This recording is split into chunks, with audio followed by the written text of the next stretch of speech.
All right. This is Etali Primal Conqueror and Etali Primal Sickness. They're both the same card. That's just like they transform.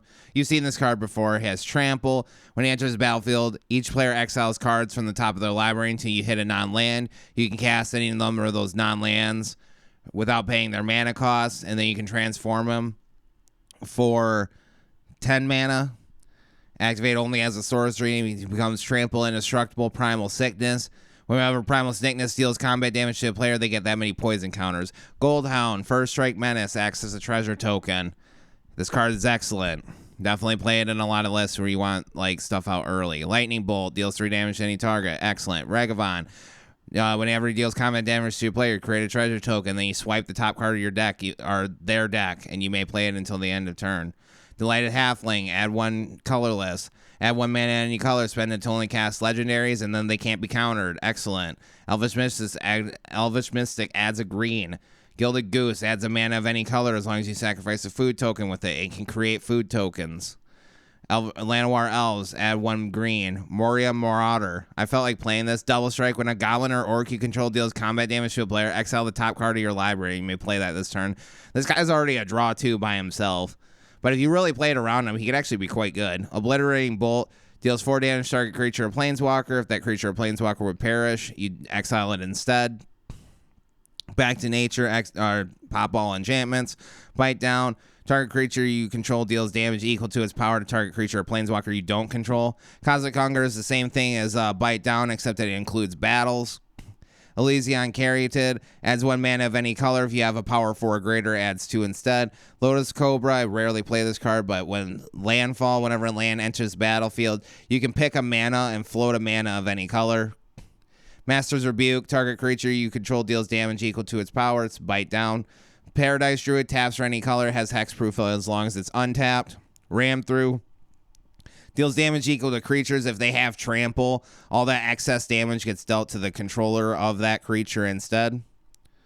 So if you like hit something with like a 7 power Trample creature versus 1 to 5 damage would go through. Bard class, legendary creatures you control enter the battlefield with an additional 1/1 counter. You can level it up, and then the legendary spells cost 1 lead and 1 green less. That only affects colored mana.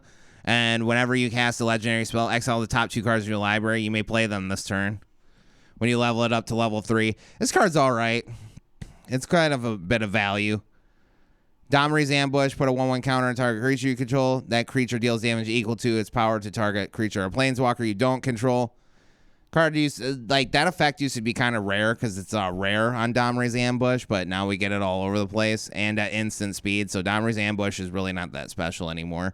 The 1/1 counter is kind of nice though. A little bit of extra synergies there. Brass's Tunnel's Grinder. When it enters the battlefield, you discard any number of cards, then draw up that many cards plus 1. At the beginning of your end step, if you descended this turn, put a boar counter on it. Then if there's 4 more boar counters, you transform it into Takutin the Searing Lift, add red. Whenever you cast a permanent spell by using mana produced by Takutin the Searing Rift, discover X, where X is that spell's mana value. This card's excellent. Brotherhood's End. Deals 3 damage to each creature and each planeswalker, or pop all artifacts with mana value 3 or less. This card's just good. Excellent board wipe. You can hit creatures and planeswalkers, or it can wipe out a bunch of mini artifacts. Demon Bolt deals 4 damage to target creature or planeswalker, and then you can foretell it, so you can kind of circumvent the cost. You pay 2 and then exile it, and then you can pay it for 1 red later. Or play it for 1 lead later, excuse me. Groose Uprising. When it enters battlefield, if you have a creature with power 4 or greater, you draw a card. Whenever a creature with power 4 or greater enters the battlefield, you also draw a card, and all your creatures gain trample. Gwenna Eyes of Gaia. You can tap him for 2, and you can only use it to cast creatures or use activated abilities of creatures. And when you cast a creature spell with power 5 or greater, he gains a 1/1 counter and untaps himself. Kalini Ambush, target creature fights target creature you don't control, and then it's a tapped green source. This card's pretty good out of the MDFCs. It's removal. Tribute to the World Tea. This card can be a little bit hard to cast as it is 3 green. Whenever a creature enters battlefield under your control, draw a card if its power is 3 or greater. Otherwise, you put 2/1/1 counters on it. This card's excellent. Gets you a lot of value, especially once you get like 2 of them out in like a constructed game where you're playing like 60 card format where you can play them as up to a 4 of.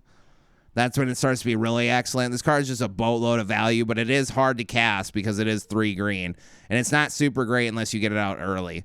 Domri, Anarch of Bolas. Creatures you control gain 1 attack. That's his passive ability. You can add a green or a red. Creature spells you cast this turn can't be countered. And then he can cause creatures to fight each other. Sevla, Ice Shaper. You can pay 3. Create a mana lift. An icy mana lift. Add 1 mana of any color. And you can pay 8. Look at the top 4 cards of your library. You may cast a spell from among them without paying its mana cost. Put the rest of your bottom of the library in a random order. This card's very tame. It's good, like, kitchen table magic commander. It's nothing too crazy. Obviously, you can make the deck as crazy as you want to, but yeah, at least your commander will be remotely fair. Because it can eventually get you a bunch of mana rocks. Defiler of Instinct has first strike. You can Phyrexianize red mana with it. And then whenever you cast a red permanent spell, Defiler Instinct deals 1 damage to any target. This card is excellent, especially when you start amplifying the damage that he's dealing. With like triplification effects or like, oh, if you deal non-combat damage, add 2 damage to that. There's a lot of red cards that do that. Nahab, Dreadhorde Champion, has Trample. When he deals combat damage to a player or planeswalker, you may discard any number of cards. If you do, draw that many cards and add that much red. Until end of turn, you don't lose this mana as steps and phases end. Because usually if you're floating mana and you change phases, it empties from your mana pool. Storm's Wrath deals 4 damage to each creature and each planeswalker. Just a good standard red board wipe. Defense of the Heart at the beginning of your upkeep. If your opponent has 3 or more creatures, you sacrifice Defense of the Heart. Search your library for up to 2 creature cards. Put those onto the battlefield, then shuffle. This card's just unfair. There's so many like literally if you crack Defense of the Heart, you can win the game on the spot. Each player who controls an artifact or enchantment creates a 2/2 bear creature token. Then pop all artifacts and enchantments. Anguirus Armored Killer has Mutate, Reach, Trample. When he mutates, you pop an artifact or enchantment. And remember, Mutate's basically like the creature acts like an aura spell for all intents and purposes in this list. Domri Chaosbringer, you can add red or green, and if you cast a creature spell with that, it gains Riot. It's his -3s. You look at the top 4 cards of your library. You can grab from them up to 2 creatures, put them in your hand. His -8, you get these 4/4 token beasts that are tramples. You get those at the end of each end step. So his ult's actually pretty powerful. It can flood the board quite quickly. And you actually get some pretty decent sized bodies. 4/4 tramples, nothing to trifle with. Grand Warhorde Radda has haste, and whenever one or more creatures you control attack, add that much mana in any combinations of red and or green. Till end of turn, you don't lose this mana as the steps and phases end. So you can float a lot of mana with this. Burn down the house. You either deal 5 damage to each creature and each planeswalker, or you create 3 1/1 devil tokens that whenever they perish, they deal 1 damage to any target. Clash of Titans. Target creature fights another target creature. This can actually cause 2 of your opponent's creatures to fight each other, which is excellent. That's why I really like this card. It's 5 mana, but it's one of the few ways that red can deal with like really huge creatures. Because once they start getting about 5 or more than 5 toughness, they can be quite hard for red to deal with. Goldspan Dragon has flying and haste. Whenever it attacks or becomes target of a spell, you create a treasure token. He doubles the mana output of treasures. Eharg the Raised Board has Trample. Whenever he attacks, you may put a creature from your hand onto the battlefield already attacking, and then you bounce it back into your hand at the end step. And then whenever he perishes or is put into exile, you can take him from that zone and put him back into your deck 3rd from the top. Remember with his effect that they're already attacking, so you don't get attack triggers with those because they come out already attacking. So, like if they're like, oh, if I attack, do X, and that doesn't happen. It's mostly good for ETBs. Defiler of Vigor has Trample. He can Phyrexianize green mana, so that means you can pay 2 life for a green mana pip. You can only do that for up to 1 green mana pip, though. Same with the other Defiler. And then Whenever you cast a green permanent spell, you put 1/1 counters on your entire team. Luck Up Bound to Ruin has completed. You can add 2 mana, 1 red and 1 green. Spend this to only cast creatures or activate the abilities of creatures. He can make the 3/3 with Toxic 1 as his -1. His -4 is you target a creature you control, and it deals damage equal to any number of targeted creatures and planeswalkers as you activated this ability. So even if the creature gets removed, you still do the damage. You target something big that's like an 8/8 or 8 power, 9 power, 10 power, and you spread a bunch of damage around. It's kind of like a pseudo board wipe. With big enough creatures, it is a board wipe, so that's why we play this guy. I love this card, honestly. I think Luck Up Bound to Ruin is sweet. Quartzwood Crasher has Trample. Whenever one or more creatures you control with Trample deals combat damage to a player, you create an XX green dinosaur creature token with Trample, where X is the amount of damage those creatures dealt to that player.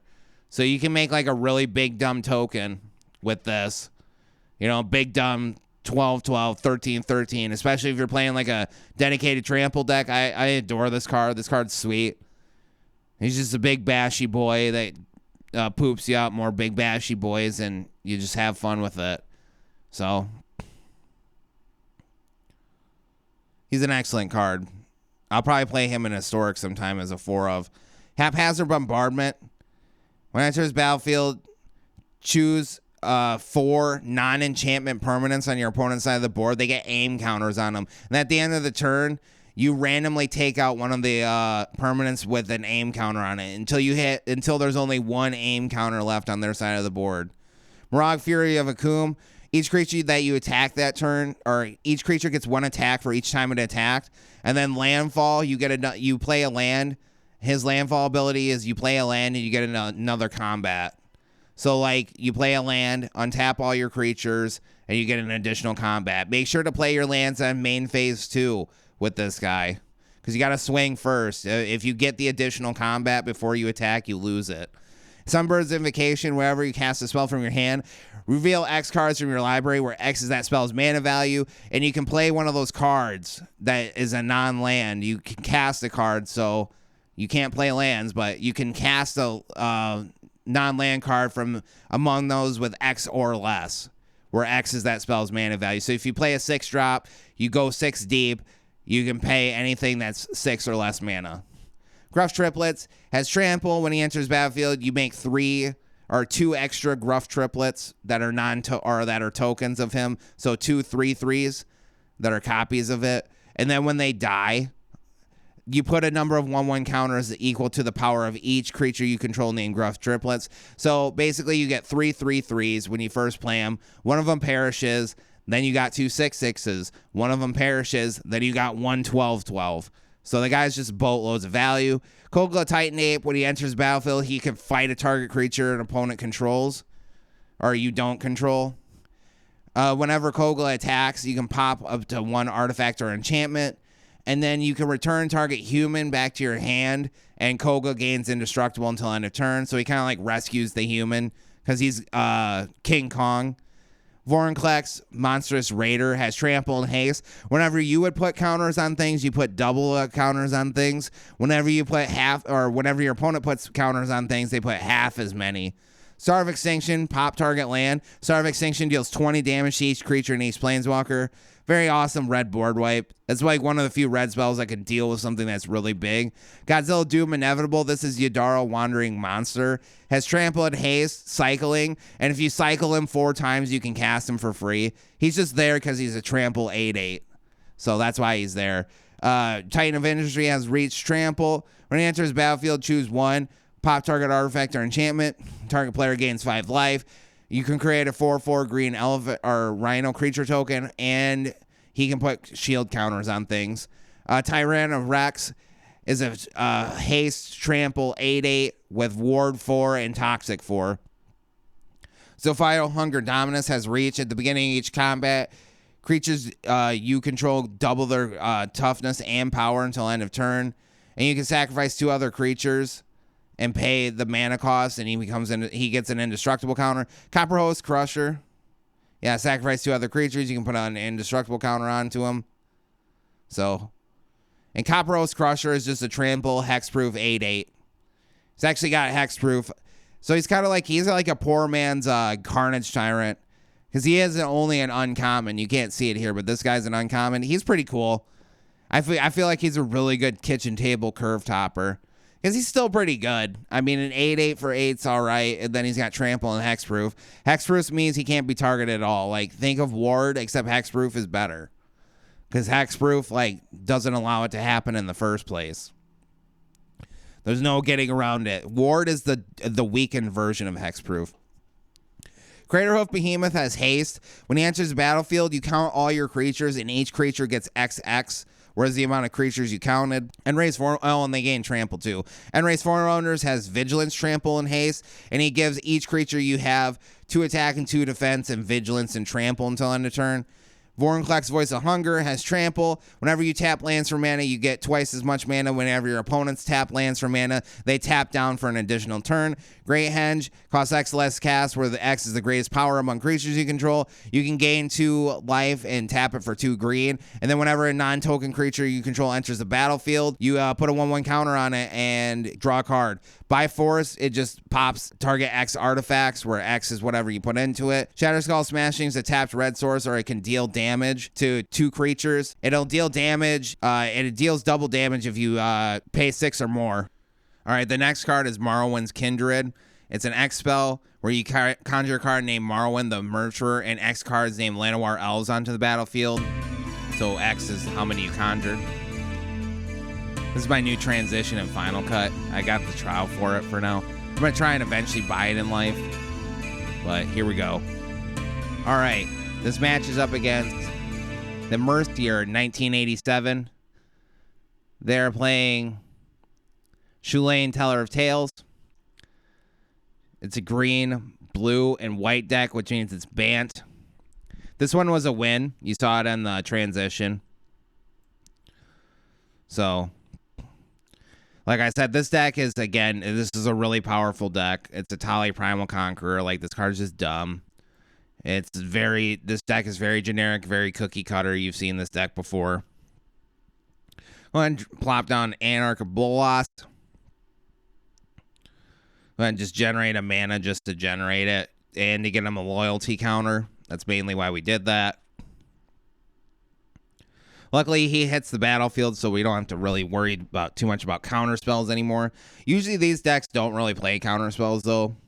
Shulane. They will. I mean, it all depends on the player, but usually these decks try to be proactive, because I've made a few Shulane lists. He's pretty crazy once he starts going off, but every time I've made the list with him, I just couldn't quite get there, so. Go ahead and play. Or, yeah, grab a green source. Because we're not locked into creatures or nothing when we use that mana. It's just mana. You can use it for whatever. It's just creatures that happen to, like, not be counterable that turn, too. Like I said, Anarch of Bolas is a good card. He's actually a pretty good commander, too. Because he only comes out for 3 mana, so he's already kind of, like, pretty easy. He's easy to cast. You can play him for 5 mana and not feel too bad about it. World Tree triggers, becomes a 4/3. World Tree triggers, becomes a 4/3. Remember, with the Elysian Carotid, it can count itself, so it's got 4 power, so now it taps for 2 mana. Thing with Tribute to the World Tree, though, you got to remember, it is 3 green mana pips, so it's very hard to cast in, like, multicolored decks. And I've played that in Constructed, which is like, 60 card formats, 4 cards each. It's not really that great of a card if you don't get it out early. They play Hornet Queen here, which spawns them a bunch of bees. We got to dance for our bees. We go ahead and generate a red, because what Hornet Queen is she's a 2/2. Except, she's a 2/2, and she spawns 4 flying Death Touch bees. Right here, we have to board wipe because the bees. You have fought the bees and won. Hornet Queen's an old card, though. I used to play Hornet Queen as a kid. It still holds up nowadays. I mean, 4 bodies off of 1 card, and they're all death touchers, so they trade with whatever. Or actually 5 bodies, because you get 4 beads and then you get the 2/2, which is the queen. So it's actually a pretty excellent card yet nowadays. It still holds up. It's very old, because I remember Hornet Queen back when I was like 12 years old or something like that. It's a very old card. So we go ahead and we're sitting here thinking we go ahead and play Grand Warlord Radda. Radda. Draw 2 cards because its power is greater than 3. Put the 1/1 counter on it. Draw a card. Because it ends up with more than 3 power as the time the effect triggers. So we opt not to swing because I want to kind of keep our Domriel around. The whole counter spell protection and the antheming of the 1 attack, and he's a removal piece too. They go ahead and play Faithful Absence here, popping our Warlord Radda, giving us a clue token that we can pay 2 mana and sacrifice it and draw a card.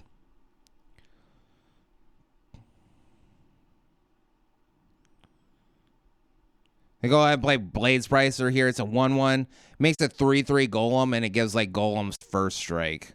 It's like an anthem for golems, weirdly enough. They opt not to swing here, which is kind of weird. End up drawing 2 lands. We play one of them because it doesn't. We're good on colors, so it doesn't really matter what like colors come down now. Go ahead and play Morag, Fury of Akum. He's our extra combat enabler. Remember, with him, you want to play your lands on main phase 2. Draw 2 cards.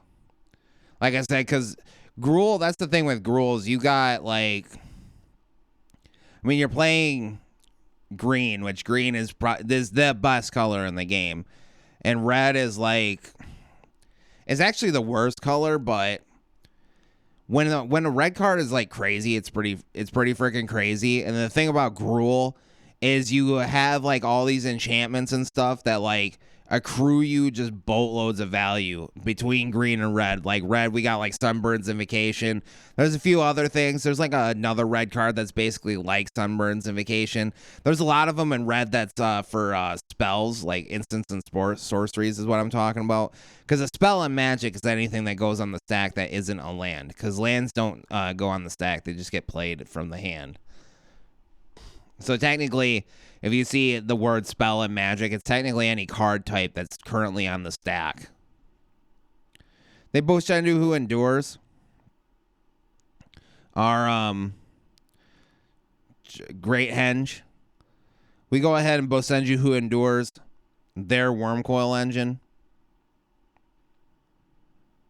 Again, Wormcoil Engine, he's fallen off pretty hard nowadays. He's still pretty good in these like 3 or 4 color decks just because he is colorless. So right when you hit 6 mana, you can just play him regardless. That's about the only good thing about him nowadays, though, is his ease of castability. Otherwise, he's not really that exciting. Go ahead and grab a green here. We're definitely more ahead on red, so we opt to grab a green. You want to make sure you balance out your colors. All right, it's our turn.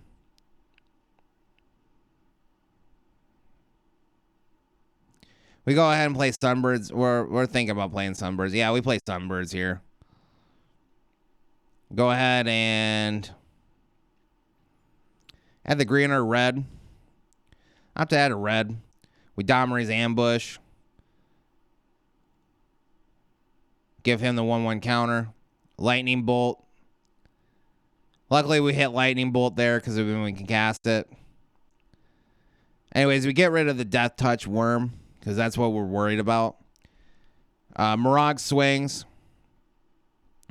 Beats down the 1/1.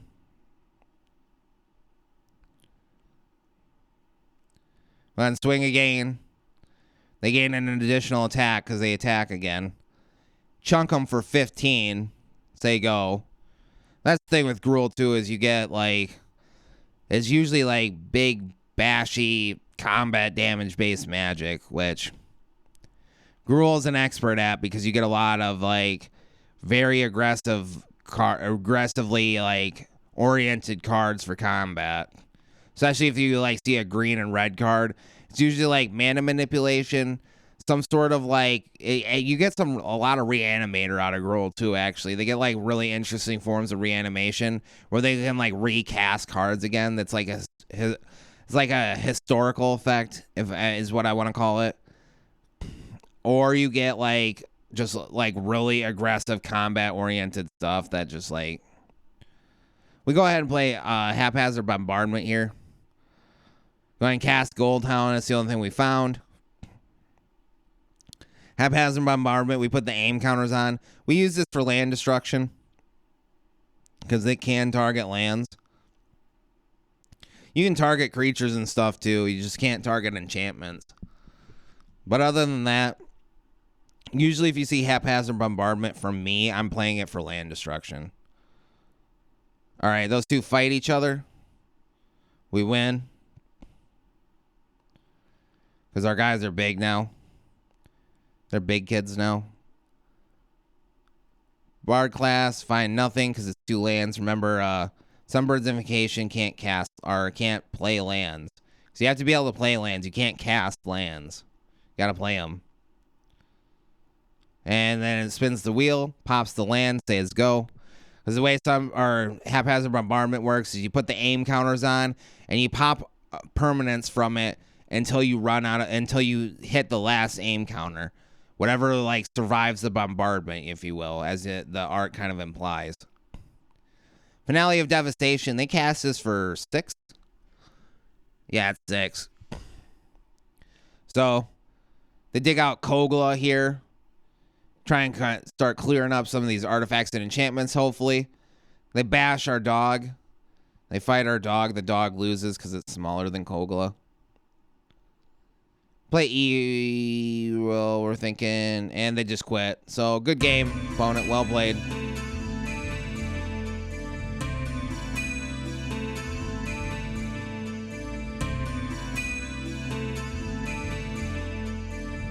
All right. We go ahead and play Delighted Halfling here. We're up against Shadow MTG. We're up against Calyx Guided by Fate. This is a scummy enchantment list. I don't like enchantment lists too much. They're very strong decks. Because the enchantment lists, they basically require very specific cards to counter them. We have Calyx come down. He gives himself a 1/1 counter because this card is just downright unfair. Calyx Guided by Fate is just one of the strongest cards in the entirety of Magic, period. Like, that card is uber powerful. We go ahead and play Mutate Anguirus here on a non-human because our Delighted Halfling is a halfling. As long as it's not a human, you can mutate it. Go ahead and pop Calyx here because he just accrues boatloads of value. Card's insane. I might eventually make the deck sometime. I got to craft a lot of the cards because I don't play enchantment decks, but this is easily one of the strongest commanders, period, in the entire game, is Calyx Guided by Fate. This card is absolutely mental. Like, be prepared if you see this commander that you have, like, a few turns. You got to remove him right away because you got a few turns before they just accrue boatloads of value and just bury you in unlimited advantage because it's an enchantment list. We're thinking here on what to play. Go ahead. We have to play Great Henge first, so we can start churning through our deck a little bit quicker. Howling Moon, they get a 2/2 Wolf, because Howling Moon reads that, like, if we cast 2 spells, they get a wolf, and then you can, like, target it's either a wolf or a creature, and it gets, like, 2 attack until end of turn during your combat. Howling Moon's a pretty good card, honestly. It's just a kind of a pretty decent enchantment. It's one of those, like, really rapid deck punishers. You'll see quite a few of those sometimes. They go ahead and give the 1/1 counter to the wolf so it can swing. Because our bird currently in the air is a 1/3, so the wolf would bounce off the bird. Yep, and then they give it 2 attack and 2 defense. Target wolf or werewolf gets 2 attack and 2 defense.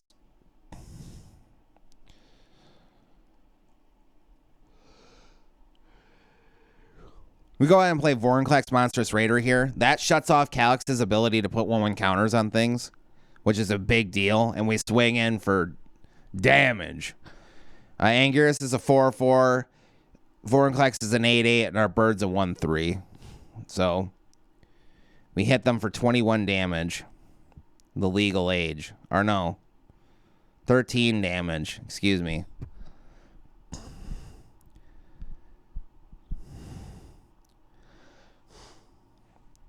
Type of age that they can play Def Jam Vendetta. Go ahead and play some enchantments here. One of them is like Garruk's Uprising. The other one I can't really see. I tried bouncing these in 480p. Oh, they quit here. So good game. Well played.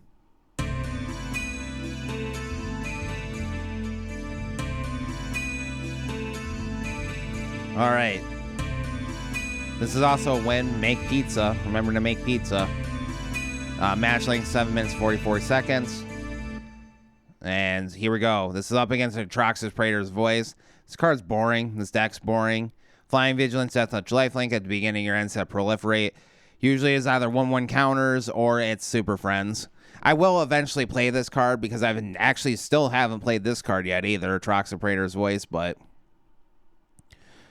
it's just a really boring deck. It's your de facto strong list. It's 4 colors, so you can play pretty much whatever. Besides red, and you're not really missing out too much on red. Because like I said with red, it's easily the weakest color in Magic. Because like red cards are like, when they're strong, they're really freaking strong. But when a red card's weak, it's not that good. Like they have like the highest ceilings, but the lowest like basements. You know, like they have a terrible basement on their cards. Like usually when a red card's bad, it's exceptionally bad. And red is just like, against some decks they just can't do anything because like the enchantment list, they can't mass enchantment removal. And artifacts, they're not even really that good at it, like removing. Like white is. They get a few good artifact removals, don't get me wrong. They still are kind of almost the best at it. You get like by force. There's a few more of them in the game too. They drop Atraxa here. The proliferation keeps doing nothing because they don't have any counters to work with. We just play a land here, say go. I'm jigging. Hit him. And play Professor Onyx here. She's cool. Her +1 is you can look at the top 3 cards of your library, put one of them in your hand and the rest into your graveyard, and you pay 1 life as well. Her minus, I think it's -3. Opponent sacrifices a creature with their greatest power. Her Magecraft ability, it's a passive. Whenever you cast a spell, you drain your opponent for 2 life. And then her ultimate is, it's basically like Torment of Hailfire. They either lose 3 life or discard cards or sacrifice permanents. And you do that 6 times for 18 damage total. We go ahead and jack up our Crawling Barrens here. It's our man land. Man land means that it's a land that can turn into a creature. If you hear somebody talk about man lands, that's what they're talking about. Because they're the man lands. They're proliferating. They're Planeswalker. Like I said, this is just a Super Friends list. We're pretty far on the back foot here, honestly. But I'm pretty sure it's because we play Etali that we win. Like Etali is incredibly unfair.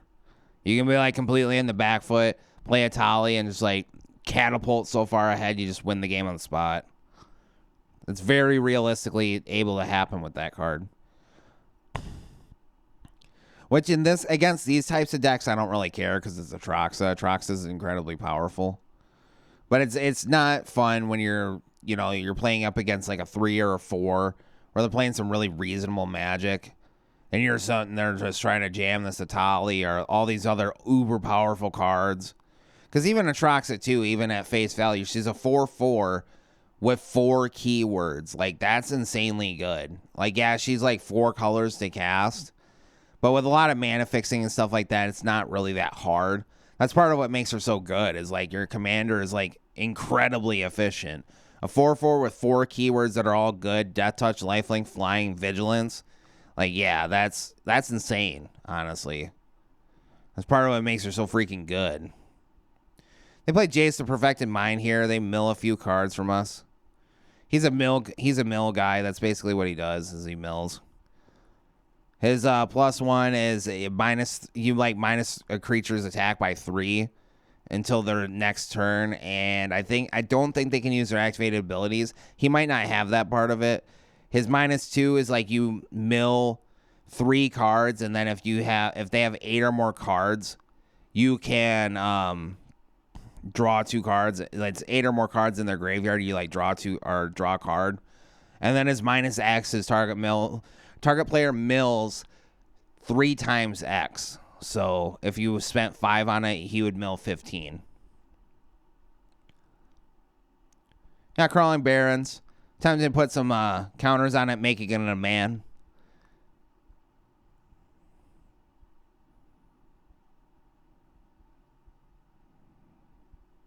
We take the action because we can eat up the Samurai here.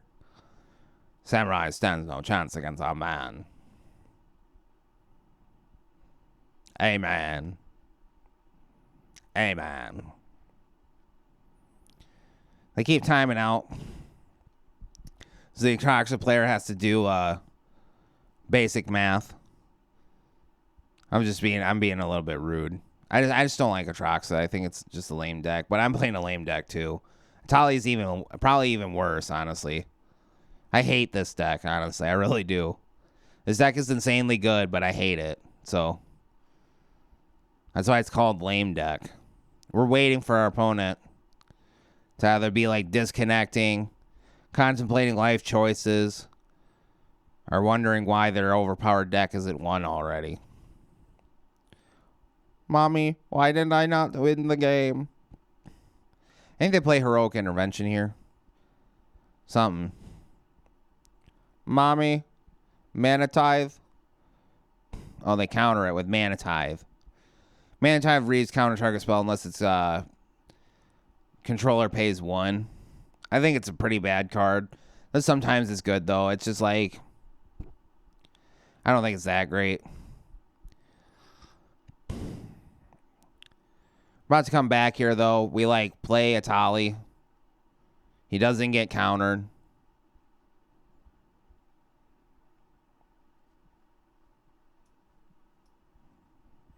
Etali Primal Conqueror.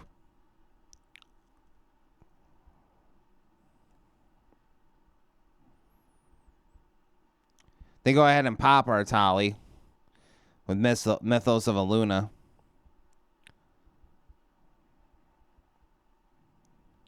Ragavan. Seagate Restoration.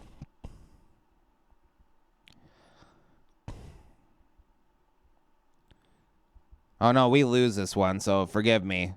Yeah, we couldn't quite get there. We were on the back foot the whole time. Alright, this is the Atraxa deck that we win against. We're up against... I can't even read his name because of the filter that I got on. These videos are in 480p. I'm probably not going to do 480p again. I did it because when I full screen the videos on my phone, it cuts off my cards and their cards. And like you can see like half of my avatar. It's just if you wanted to see the cards at the bottom of the screen. I don't know how to fix that yet. I'm going to try and get it fixed. I got to figure out how to fix it.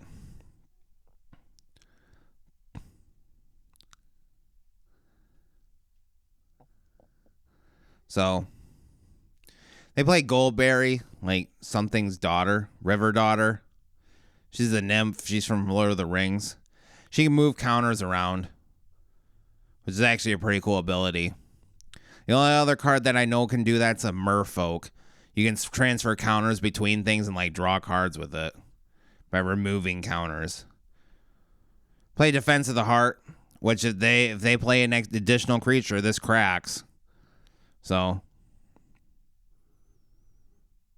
do they want to roll the dice, man? Dyson. They're playing the 1/1 counters variant of Atraxa. If I play Atraxa, that's probably what I'll end up playing because I play 1/1 counters like anyways. I really like 1/1 counters decks. I think they're pretty sweet.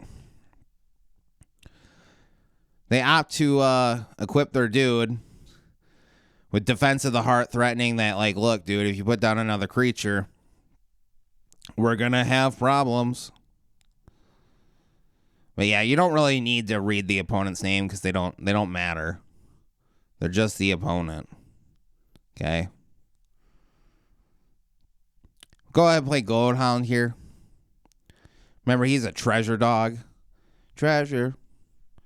That's just what you are. Ooh, ooh, oh. Treasure. I have a dog. And he is a treasure. Running around the way. Ooh, ooh, ooh, ooh, ooh, treasure. He is my dog. I pet his hair. He has a face I like to stare at. They drown an Ichor or a guy. It doesn't give them any counters because it minuses them by 4. Gives them -4, -4. So they technically have no power anymore, so he can't give counters to something he doesn't have power to.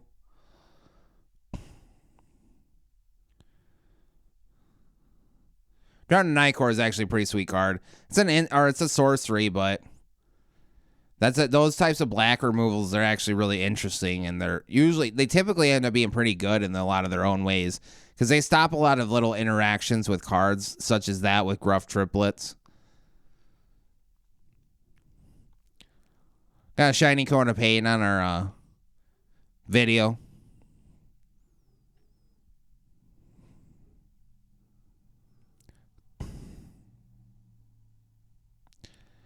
They play Bassery Cat here.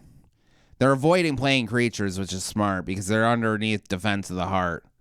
Like, Defense of the Heart is absolutely insane. We go ahead and ram through here, getting rid of their Vampire Duelist, because that Duelist card is insanely good. When you put 1/1 counters on him, you can draw a card. It only triggers once per turn, but that can get out of control pretty quickly.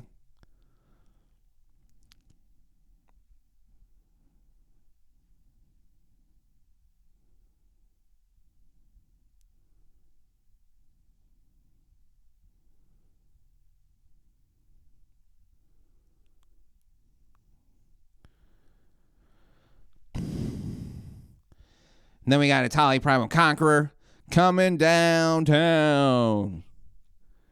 This one, I think we get a mega hit here. Yeah, we got burned down the house, too. It's a pretty good hit. We make the Devils. Those rascally Devils. And then Norn's Wellspring. Whenever creature you control perishes, scry 1, and you put a counter on it. Put an oil counter on it. And then you can remove oil counters and draw cards. That's what it does. They go ahead and block with their Planeswalker here against our Gruff Triplets. One of our triplets is perished. How could you?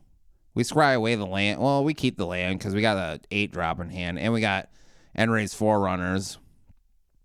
Which at this position, if we play End-Raze Forerunners, we're probably going to close out the game.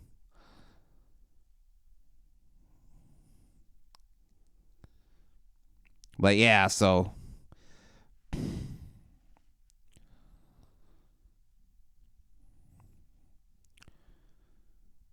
we're sitting here waiting. They go ahead and put a counter on their own Bassery Cat. Because that Luxior, it turns Planeswalkers into creatures is basically what it does. And they can still use their abilities. So they're actually, that card's actually pretty sweet in its own way. It's really good with those Planeswalkers like Bassery Cat that put 1/1 counters on themselves. They go ahead and swing in here. Little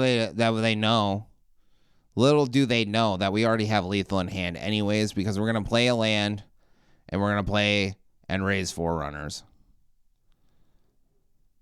Now, End-Raze Forerunners gives all of our team 2 attack and 2 defense, and it's vigilance and trample. And they just scoop there because we have lethal. Good game. All right, you've earned my seal of approval. Thanks for watching. I appreciate you. Those are the links. Good day.